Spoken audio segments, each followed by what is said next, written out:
In this tutorial, I will dive deep into advanced climate data analysis using Python and Google Earth Engine. We begin by selecting a location, that is Lahore, Pakistan, and extracting daily CHIRPS precipitation data from 1981 to 2022.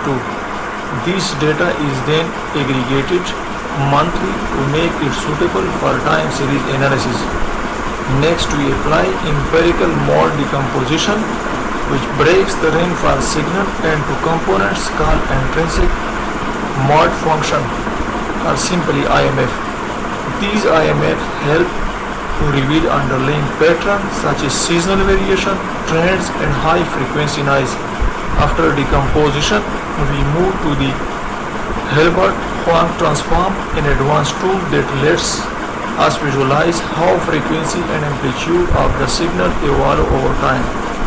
This technique is extremely valuable in climate science because it works on real-world, non-linear, non-stationary data like rainfall.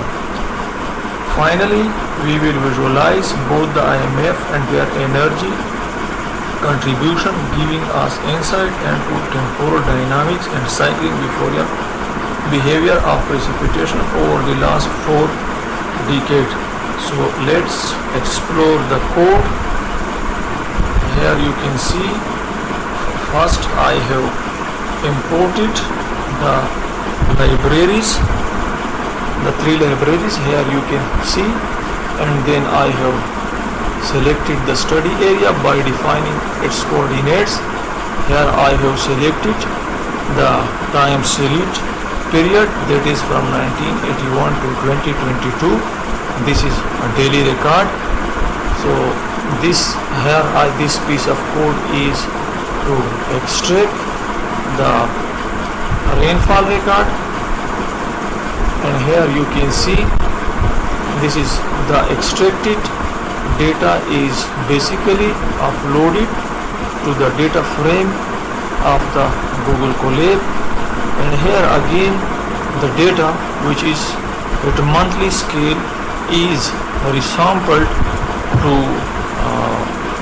monthly sum. Here you can, this is monthly sum. By changing the sum you can convert it into mean or any other one. So here this is the EMD analysis. This piece of code is for the EMD analysis. Here you can see, and this is to initialize the EMD, and the EMD is further broken down into IMF, and here this is the plot to visualize it. So basically here you can see 2 graphs. One is for this IMF, and the other one is for Hilbert-Huang transform. So this piece of code is for Hilbert-Huang transform. We have imported the library, and here this is again we have computed the instantaneous frequency of the time series, and this is the visualization. So here you can see this is the original time series record.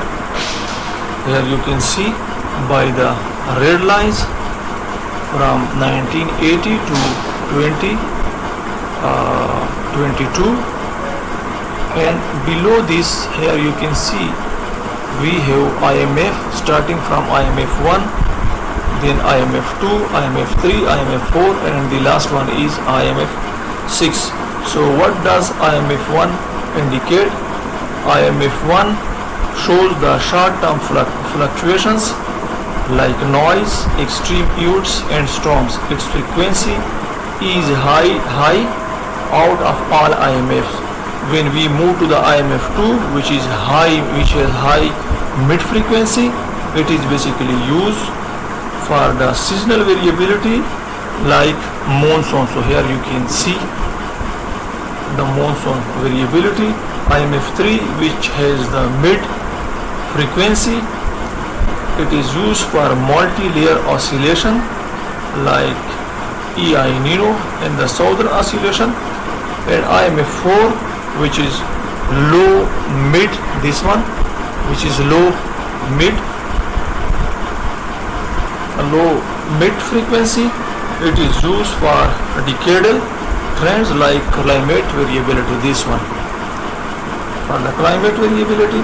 And IMF5, which is low, you can see here its frequency is lower and it is used to assess long-term climate shifts. So here you can see its frequency is low. And the IMF6, which has very low frequency, it shows the overall trend. So here just let me drag it. So this is IMF6, which shows his frequency is very low. It shows the overall trend. It is basically similar to the simple moving average techniques. So the higher the IMF number, the slower the oscillation it represents. So here you can see the oscillation in IMF1 is higher and compared to this one.